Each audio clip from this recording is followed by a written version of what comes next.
भारत माता की। भारत माता की। उत्तराखंड के राज्यपाल लेफ्टिनेंट जनरल सेवानिवृत्त गुरमीत सिंह जी, युवा, ऊर्जावान और उत्साही मुख्यमंत्री मेरे मित्र श्री पुष्कर सिंह धामी जी, केंद्रीय मंत्रिमंडल के मेरे सहयोगी श्री मनसुख मांडविया जी, श्री अजय भट्ट जी, उत्तराखंड विधानसभा के स्पीकर श्री प्रेमचंद अग्रवाल जी,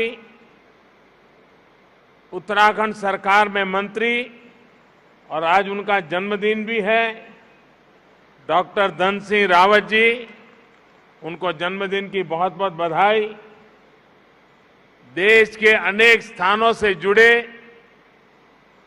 राज्यों के मुख्यमंत्रीगण, लेफ्टिनेंट गवर्नर्स, राज्यों के अन्य मंत्रीगण, सांसद और विधायकगण और मेरे प्यारे भाइयों और बहनों, ये देवभूमि ऋषियों की तपोस्थली रही है। योग नगरी के रूप में ये विश्व के लोगों को आकर्षित करती रही है। मां गंगा के समीप हम सभी को उनका आशीर्वाद मिल रहा है। आज से नवरात्र का पावन पर्व भी शुरू हो रहा है। आज प्रथम दिन मां शैलपुत्री की पूजा होती है। मां शैलपुत्री हिमालय पुत्री है और आज के दिन मेरा यहां होना, यहां आकर इस मिट्टी को प्रणाम करना, हिमालय की इस पवित्र धरती को प्रणाम करना, इससे बड़ा जीवन में कौन सा धन्य भाव हो सकता है।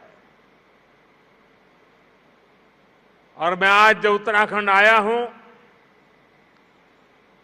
तो एक विशेष रूप से भी बधाई देना चाहता हूं, क्योंकि इस बार टोक्यो ओलंपिक में ये देवभूमि ने भी अपना झंडा गाड़ दिया है और इसलिए आप सब अभिनंदन के अधिकारी हैं। उत्तराखंड की दिव्य धरा ने मुझ जैसे अनेक लोगों के जीवन की धारा को बदलने में बड़ी भूमिका निभाई है। यह भूमि इसलिए मेरे लिए महत्वपूर्ण है, इस भूमि से मेरा नाता मर्म का भी है, कर्म का भी है, सत्व का भी है, तत्व का भी है। साथियों, जैसा अभी मुख्यमंत्री जी ने याद दिलाया, आज के ही दिन 20 साल पहले मुझे जनता की सेवा का एक नया दायित्व मिला था। लोगों के बीच रहकर लोगों की सेवा करने की मेरी यात्रा तो कई दशक पहले से चल रही थी, लेकिन आज से 20 वर्ष पूर्व गुजरात के मुख्यमंत्री के रूप में मुझे नई जिम्मेदारी मिली थी। वैसे ये भी एक संयोग है कि उत्तराखंड का गठन साल 2000 में हुआ और मेरी यात्रा इसके कुछ ही महीनों बाद साल 2001 में शुरू हुई।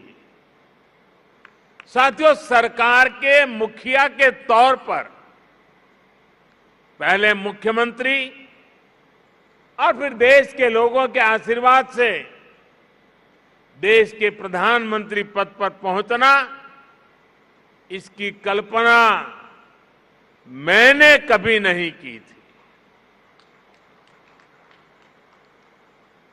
20 वर्ष की ये अखंड यात्रा आज अपने 21वें वर्ष में प्रवेश कर रही है और ऐसे महत्वपूर्ण वर्ष में जिस धरती ने मुझे निरंतर अपना स्नेह दिया है, अपनत्व दिया है, वहां आना मैं अपना बहुत बड़ा सौभाग्य समझता हूं। हिमालय की ये तपोभूमि जो तप और त्याग का मार्ग दिखाती है, उस भूमि पर आकर कोटि कोटि देशवासियों की सेवा का मेरा संकल्प और दृढ़ हुआ है और मजबूत हुआ है। यहां आकर एक नई ऊर्जा मुझे मिलती है। भाइयों और बहनों, योग और आयुर्वेद की शक्ति से जिस क्षेत्र ने जीवन को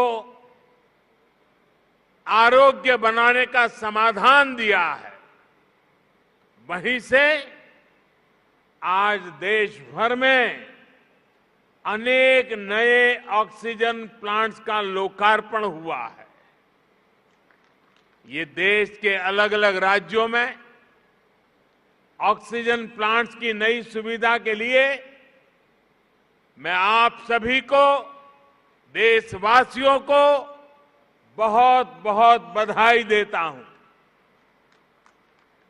साथियों, 100 साल के इस सबसे बड़े संकट का सामना हम भारतीय जिस बहादुरी से कर रहे हैं, ये दुनिया बहुत बारीकी से देख रही है।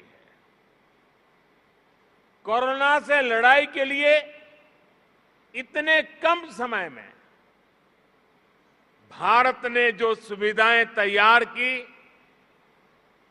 वो हमारे देश के सामर्थ्य को दिखाता है।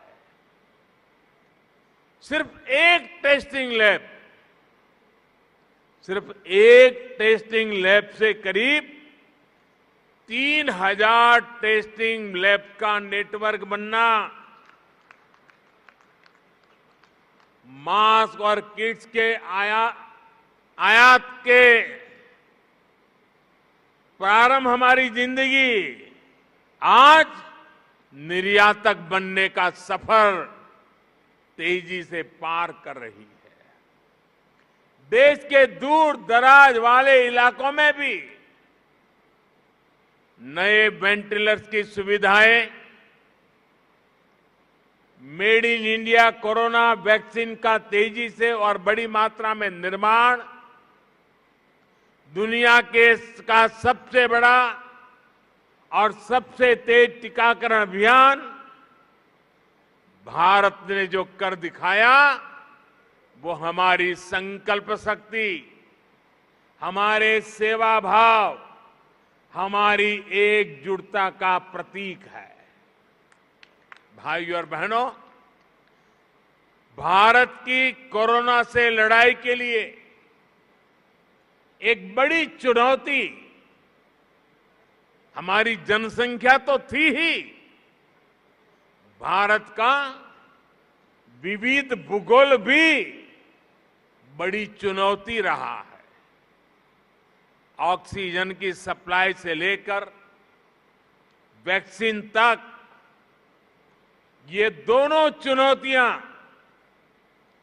देश के सामने आती रही, निरंतर आती रही। देश इनसे कैसे लड़ा, ये जानना, ये समझना हर देशवासी के लिए बहुत जरूरी है। साथियों, सामान्य दिनों में भारत में एक दिन में 900 metric tonne liquid medical oxygen का प्रोडक्शन होता था। डिमांड बढ़ते ही भारत ने मेडिकल ऑक्सीजन का प्रोडक्शन 10 गुना से भी ज्यादा बढ़ाया।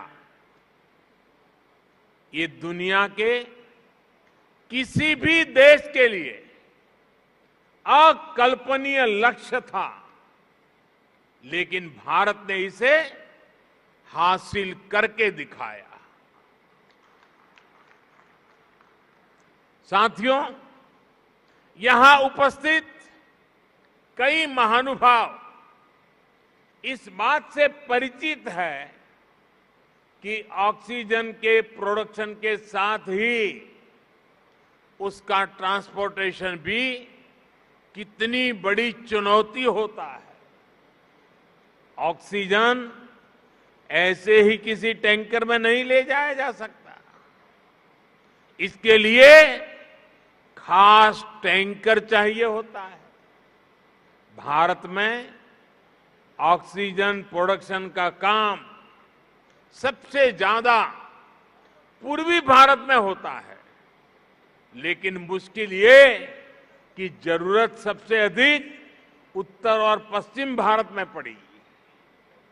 भाइयों और बहनों, लॉजिस्टिक्स की इतनी चुनौतियों से जूझते हुए देश ने युद्ध स्तर पर काम किया।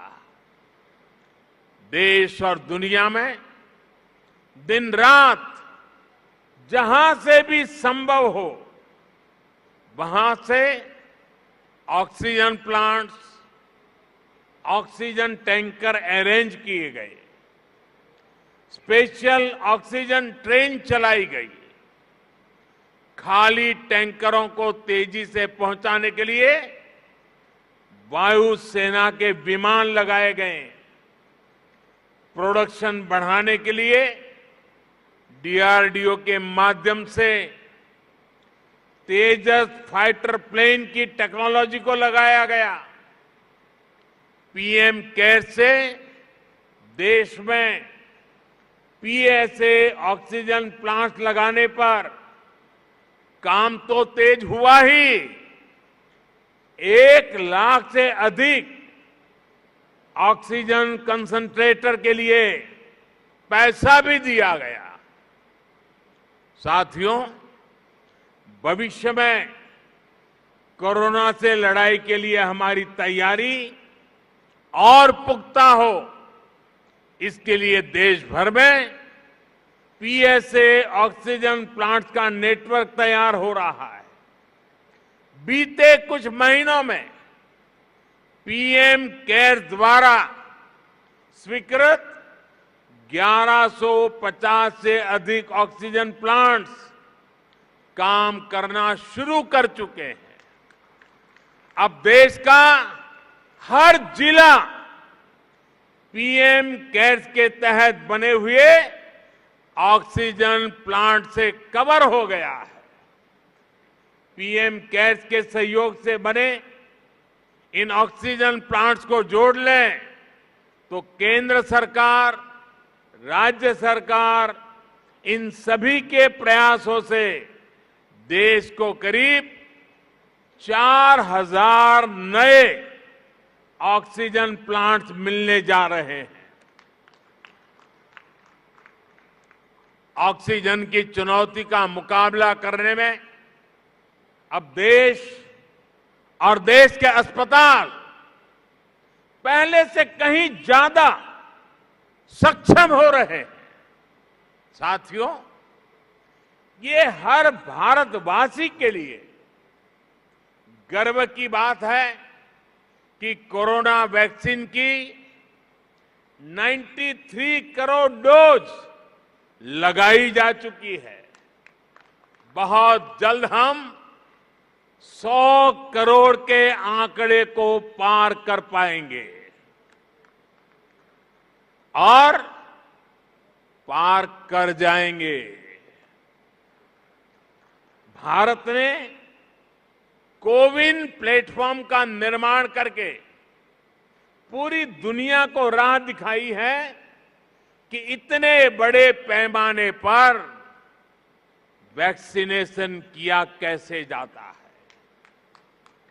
पहाड़ हो या रेगिस्तान, जंगल हो या समंदर, 10 लोग हो या 10 लाख, हर क्षेत्र तक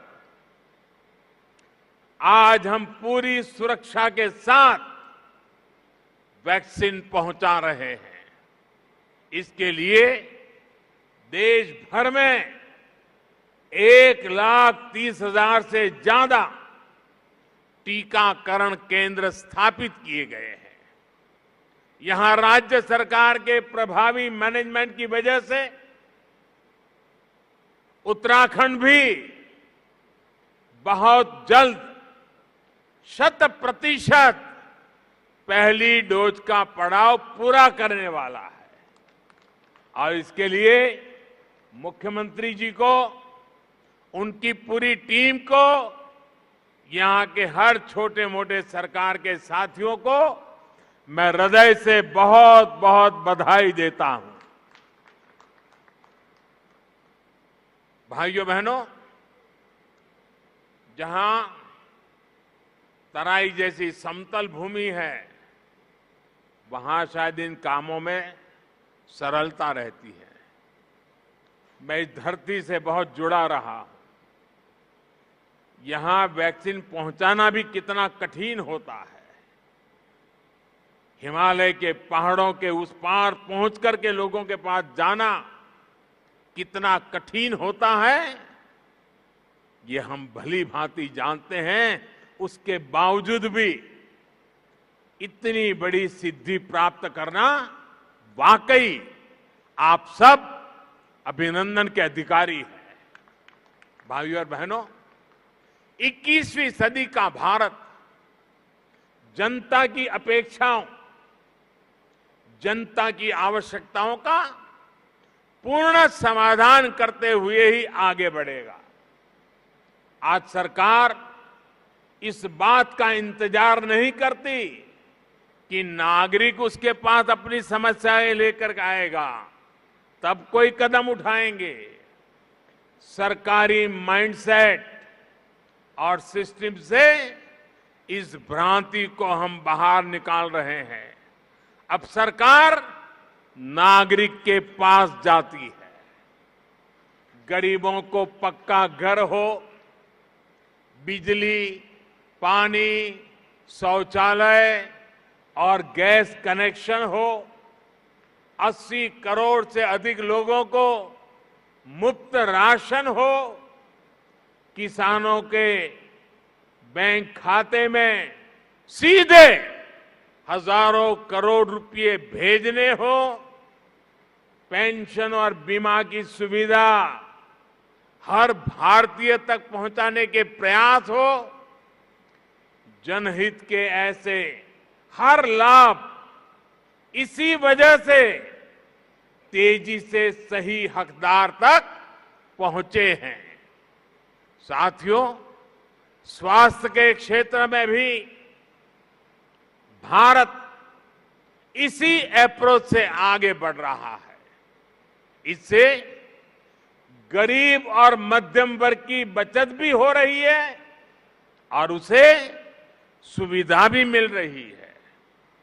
पहले जब किसी को गंभीर बीमारी होती थी तो वो आर्थिक मदद के लिए यहां वहां नेताओं या फिर सरकारी दफ्तरों के चक्कर काटता था। आयुष्मान भारत ने इस परेशानी को हमेशा के लिए खत्म कर दिया है। अस्पताल के बाहर लंबी लाइनों, इलाज में होने वाली देरी, मेडिकल हिस्ट्री का अभाव, इस वजह से कितने ही लोग परेशान होते रहे। अब आयुष्मान भारत डिजिटल मिशन, इससे पहली बार इसका समाधान करने का प्रयास भी शुरू हुआ है। साथियों, छोटे छोटे उपचार के लिए, बीमारी के दौरान रूटीन चेकअप के लिए बार बार आना जाना कितना मुश्किल होता है, ये उत्तराखंड के लोगों से बेहतर कौन समझ सकता है। लोगों की इस मुश्किल को दूर करने के लिए अब ई संजीवनी ऐप की सुविधा दी गई है। इससे गांव में अपने घर पर बैठे बैठे मरीज शहरों के अस्पतालों में डॉक्टर से कंसल्टेशन ले रहे हैं। इसका लाभ अब उत्तराखंड के लोगों ने भी उठाना शुरू किया है। भाई और बहनों, स्वास्थ्य सुविधाएं सभी तक पहुंचाने के लिए लास्ट माइल डिलीवरी से जुड़ा एक सशक्त हेल्थ इंफ्रास्ट्रक्चर भी बहुत जरूरी होता है। 6-7 पहले तक सिर्फ कुछ राज्यों तक ही एम्स की सुविधा थी। आज हर राज्य तक एम्स पहुंचाने के लिए काम हो रहा है। 6 एम्स से आगे बढ़कर 22 एम्स का सशक्त नेटवर्क बनाने की तरफ हम तेजी से आगे बढ़ रहे हैं। सरकार का ये भी लक्ष्य है कि देश के हर जिले में कम से कम एक मेडिकल कॉलेज जरूर हो। इसके लिए बीते 7 वर्षों में देश में 170 नए मेडिकल कॉलेज शुरू किए गए हैं। दर्जनों नए मेडिकल कॉलेज का काम जारी है।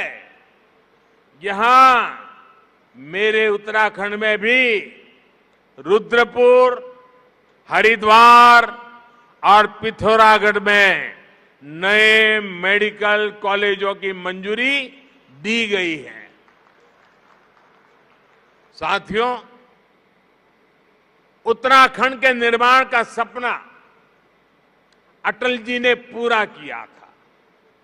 अटल जी मानते थे कनेक्टिविटी का सीधा कनेक्शन विकास से है। उन्हीं की प्रेरणा से आज देश में कनेक्टिविटी के इंफ्रास्ट्रक्चर के लिए अभूतपूर्व स्पीड और स्केल पर काम हो रहा है। मुझे संतोष है कि उत्तराखंड की सरकार इस दिशा में गंभीरता से काम कर रही है। बाबा केदार के आशीर्वाद से केदार धाम की भव्यता को और बढ़ाया जा रहा है। वहां श्रद्धालुओं के लिए नई सुविधाएं विकसित की जा रही है। मैं भी कई बार ड्रोन कैमरा के माध्यम से इन कार्यों की प्रगति की समीक्षा करता रहता हूं। 4 धाम को जोड़ने वाली ऑल वेदर रोड पर काम तेजी से चल रहा है।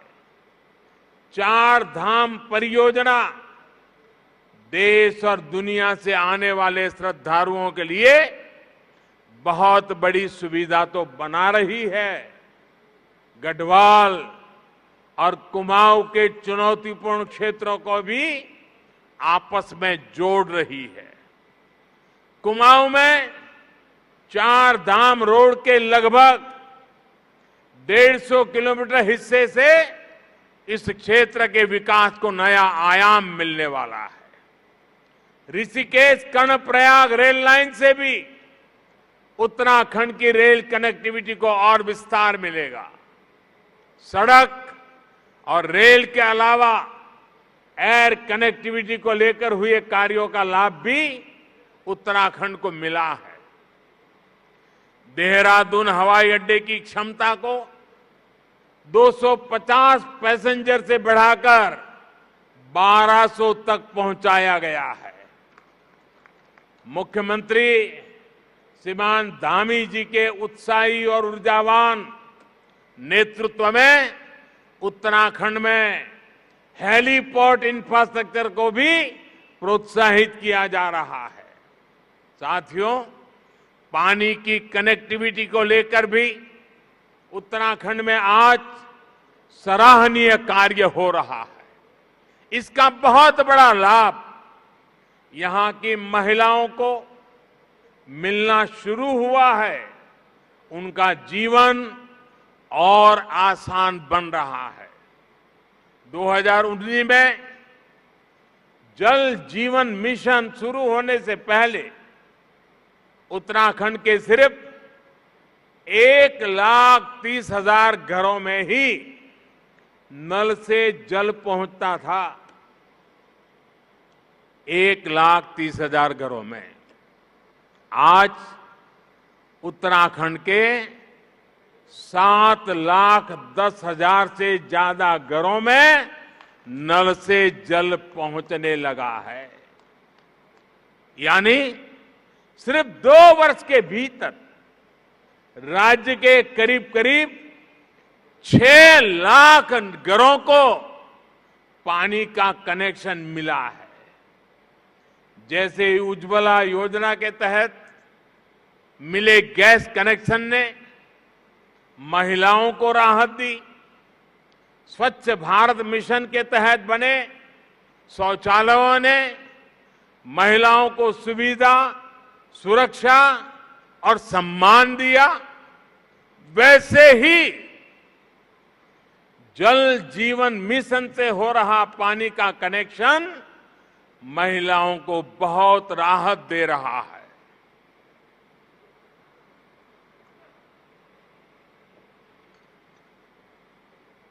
साथियों, उत्तराखंड की देश की सुरक्षा में बहुत बड़ी भूमिका है। यहां का वीर नौजवान, वीर बेटियां भारतीय सुरक्षा बलों की आन बान और शान है। हमारी सरकार हर फौजी, हर पूर्व फौजी के हितों को लेकर भी पूरी गंभीरता से काम कर रही है। ये हमारी ही सरकार है जिसने 1 रैंक 1 पेंशन को लागू करके अपनी फौजी भाइयों की 40 साल पुरानी मांग पूरी की। और हमारे धामी जी तो खुद ही फौजी के बेटे हैं। वो बता भी रहे थे कि 1 रैंक 1 पेंशन, इस फैसले ने फौजियों को कितनी बड़ी मदद की है। साथियों, ये हमारी ही सरकार है जिसने दिल्ली में नेशनल वॉर मेमोरियल बनाकर देश के वीर जवानों को श्रद्धांजलि अर्पित की है। ये हमारी ही सरकार है जिसने बैटल कैजुअलिटी वेलफेयर फंड का लाभ आर्मी के साथ साथ नौसेना और वायुसेना के शहीदों को भी सुनिश्चित किया है। ये हमारी ही सरकार है जिसने जेसीओ और अन्य रैंक की पदोन्नति को लेकर पिछले 4 दशकों से चला आ रहा मामला सुलझा दिया है। पूर्व सैनिकों को पेंशन से जुड़ी दिक्कतें ना आए, इसके लिए भी हम डिजिटल टेक्नोलॉजी का इस्तेमाल बढ़ा रहे हैं। साथियों, जब फौज के वीर जांबाजों के पास आधुनिक हथियार होते हैं, अपनी रक्षा के लिए आधुनिक उपकरण होते हैं तो वो उतनी ही आसानी से दुश्मन से मुकाबला कर पाते हैं। ऐसी जगहों पर जहां मौसम हमेशा खराब रहता है, वहां भी आधुनिक उपकरणों से उन्हें बहुत मदद मिलती है। हमारी सरकार ने रक्षा क्षेत्र में जो आत्मनिर्भरता का अभियान चलाया है, वो भी बहुत बड़ी मदद हमारे फौजी साथियों की करने वाला है। और निश्चित तौर पर सरकार के इन सभी प्रयासों का लाभ उत्तराखंड को होगा, यहां के लोगों को भी होगा। भाइयों और बहनों, हम दशकों की उपेक्षा से देवभूमि को निकालने का बहुत ईमानदारी से, पूरी गंभीरता से प्रयास कर रहे हैं। बेहतर इंफ्रास्ट्रक्चर बनने के बाद वीरान पड़े गांव फिर से आबाद होने लगे हैं। कोरोना काल में मेरी यहां के अनेक युवाओं से, किसानों से कई बार बातचीत हुई है।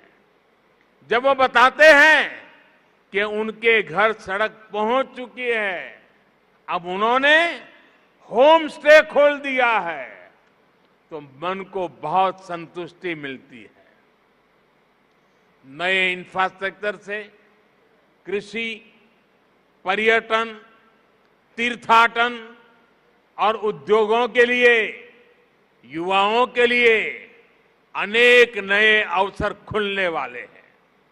साथियों, यहां उत्तराखंड में युवा ऊर्जा से भरपूर उत्साही टीम है। अगले कुछ वर्ष में उत्तराखंड अपने गठन के 25 वर्ष में प्रवेश करेगा। उत्तराखंड को बहुत निकट भविष्य में 25 वर्ष होने वाले हैं।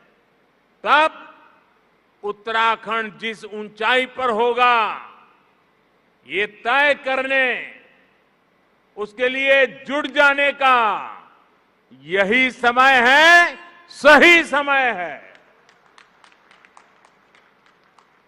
केंद्र में जो सरकार है, वो उत्तराखंड की इस नई टीम को पूरी मदद दे रही है।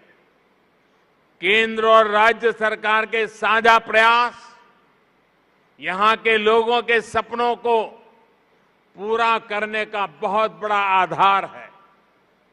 विकास का यही डबल इंजन उत्तराखंड को नई बुलंदी देने वाला है। बाबा केदार की कृपा से हम हर संकल्प को सिद्ध करें, इसी कामना के साथ आप सभी को बहुत बहुत शुभकामनाएं। धन्यवाद।